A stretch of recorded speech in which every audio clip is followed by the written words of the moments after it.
ఐపీఎల్లో royal Challengers జట్టు తొలిసారి విజేతగా నిలిచిన వేళ బెంగళూరులో నిర్వహించిన విజయోత్సవం విషాదంగా మారింది.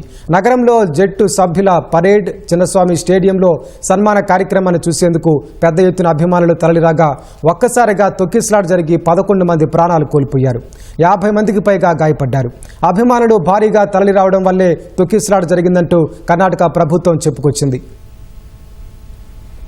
ఐపీఎల్ 18వ సీజన్లో విజేతగా నిలిచిన రాయల్ ఛాలెంజర్స్ జట్టు కోసం బెంగళూరులో నిర్వహించిన విజయోత్సవం తొక్కిసలాటకు దారితీసింది.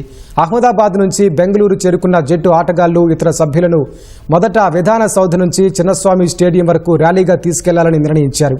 అయితే పెద్ద సంఖ్యలో అభిమానుల రాకను దృష్టిలో పెట్టుకుని పరేడ్ను రద్దు చేసి వాహనాల్లో స్టేడియంకు తరలించారు. అప్పటికే 2 ప్రాంతాలకు అభిమానులు పెద్ద ఎత్తున తరలివచ్చారు. మొదట అసెంబ్లీ వద్ద స్వల్ప తొక్కిసలాట జరగ్గా కొందరు చనిపోగా మరికొందరు గాయపడ్డారు.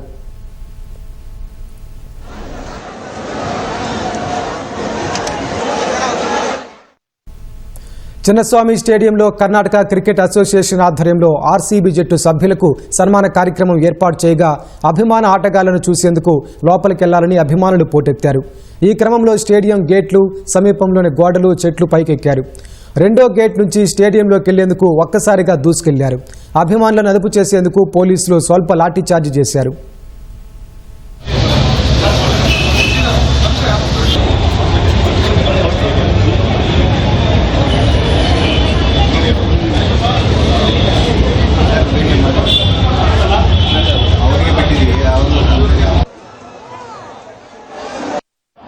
I have spoken to the police commissioner and all the people.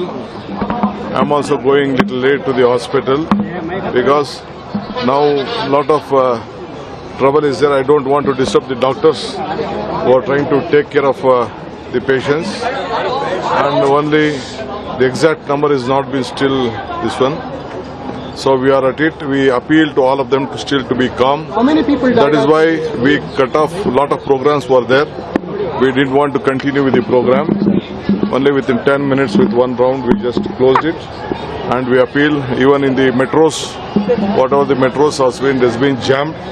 We are not able to start. We are taking a little bit time to see that everything comes to the normal position. What is at present? Yes. Of course. There is some issues. I will come back to you after I visit the hospital. Sir, only 5,000 police personnel were deployed, sir. You said the crowd that came in was running into thousands, sir. Was this enough? It was not thousands, it was lakhs. Sir, what do you want to say to those who are alleging at present, sir? No, they are there to allege. We are there to protect. You are going to a hospital, sir? Yes. You are meeting those patients? Yes. అభిమానులు పెద్ద సంఖ్యలో రావడం, పోలీసులు పరిమిత సంఖ్యలో ఉండడం వల్ల పరిస్థితి చేయి దాటిపోయింది. అభిమానులు ఒక్కసారిగా నెట్టుకోవడంతో తొక్కిసలాట జరిగింది.